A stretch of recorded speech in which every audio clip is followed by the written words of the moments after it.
السلام علیکم ورحمۃ اللہ وبرکاتہ۔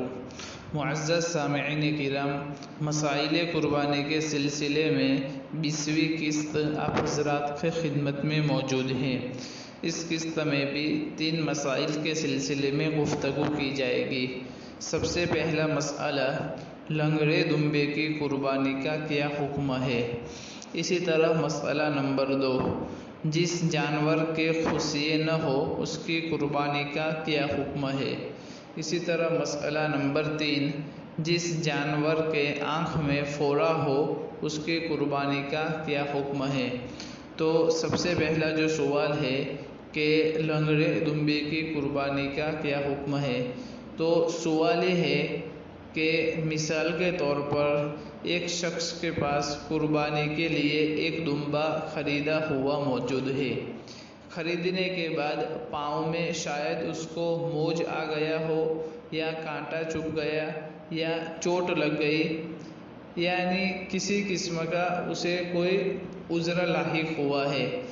اب وہ دمبا زمین پر پاؤں نہیں رکھ پاتا، تو کیا ایسے دمبے کی قربانی جائز ہے یا نہیں؟ تو اس کا جواب یہ ہے کہ وہ جانور جو دائمی طور پر لنگڑا ہو اور زمین پر پاؤں بالکل نہ رکھ پاتا ہو تو اس کی قربانی جائز نہیں ہے۔ اب کانٹا چبھنے یا معمولی زخم آنے کی وجہ سے پیر میں صرف اس قدر لنگڑاپن پیدا ہو گیا ہو کہ پیر زمین پر رکھ کر جھک کر چلتا ہو، تو ایسے جانور کی قربانی جائز ہوگی۔ اس سلسلے میں حوالہ دیکھیے، فتاوی بزازیہ جلد نمبر 6 صفحہ نمبر 293، کتاب الاضحیہ، مکتبہ زکریا بک ڈیپو دیوبند، فقط واللہ عالم بالصواب۔ اسی طرح جو دوسرا مسئلہ تھا کہ جس جانور کے خوسیے نہ ہو اس کی قربانی کا کیا حکم ہے؟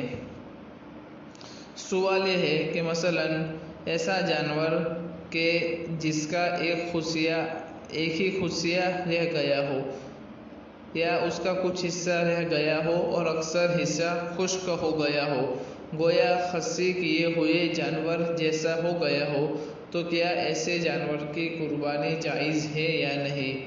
تو جواب یہ ہے کہ ایک خوسیہ نہ ہو یا دونوں نہ ہو، بہر صورت قربانی جائز ہوگی۔ اس سلسلے میں حوالہ ہدایہ کی عبارت سے، وقال وَيَجُوزُ أَن يُضَحِّيَ بِالْجَمَّاءِ وَالْخَصِّ لِأَنَّ لَحْمَهَا أَطْيَبُ وَقَدْ صَحَّ۔ یہ ہدایہ جلد نمبر 4 صفحہ نمبر 359، کتاب الاضحیہ، مکتبہ دار احیاء التراث العربی۔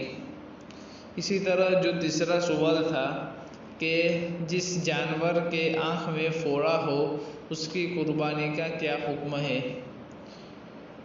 تو اس کا جواب یہ ہے کہ آنکھ میں پھوڑا ہو مگر آنکھ کی بینائی مکمل ہو، اس سے کچھ متاثر نہ ہوئی ہو تو قربانی جائز ہوگی، اور اگر 1/3 بینائی ختم ہو گئی ہو تو قربانی جائز نہیں ہے۔ اب سوال یہ پیدا ہوتا ہے کہ 1/3 بینائی کا معلوم کس طرح کریں گے کہ 1/3 ختم ہوئی ہے کہ نہیں ہوئی؟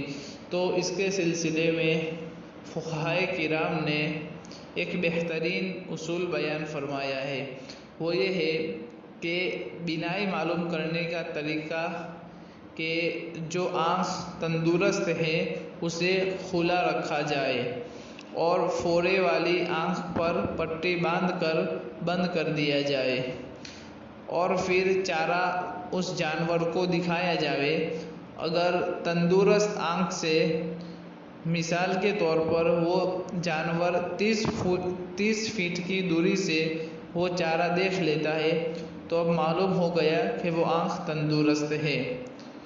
تو اب تندرست آنکھ پر پٹی باندھ دی جائے اور عیب دار آنکھ کھول دی جائے، پھر چارہ دکھایا جائے، اور اگر پھوڑے والی آنکھ سے 21 یا 22 فیٹ کی دوری سے چارہ دیکھ لیتا ہے تو اس کی قربانی درست ہے، اور اگر 20 فیٹ کی دوری سے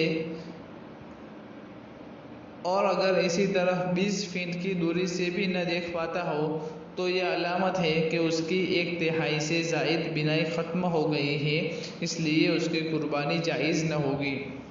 یعنی صحیح آنکھ کا بینائی کی معلوم کرنے کا طریقہ، اگر جانور کو 30 فٹ دوری سے چارہ نظر آ رہا ہے تو اس کی آنکھ مکمل درست ہے، اور اس کی پٹی کھول کر جو جس میں کچھ زخم ہوا ہے وہ آنکھ سے اگر وہ 21 یا 22 فٹ کی دوری کو اگر دیکھ رہا ہے اور چارہ اس کو نظر آ رہا ہے تو اس کی قربانی جائز ہوگی، اگر اس سے کم ہوگی تو اس کی قربانی جائز نہ ہوگی۔ اس سلسلے میں حوالہ یہ ہے کہ الفتاوی الہندیہ جلد نمبر 5 صفحہ نمبر 298، کتاب الاضحیہ، الباب الخامس فی بیان محل اقامت الواجب، مکتبہ دار الفکر۔ اسی طرح فتاوی شامی جلد نمبر 6 صفحہ نمبر 324، کتاب الاضحیہ، مکتبہ دار الفکر۔ واللہ اعلم بالصواب۔ السلام علیکم ورحمۃ اللہ وبرکاتہ۔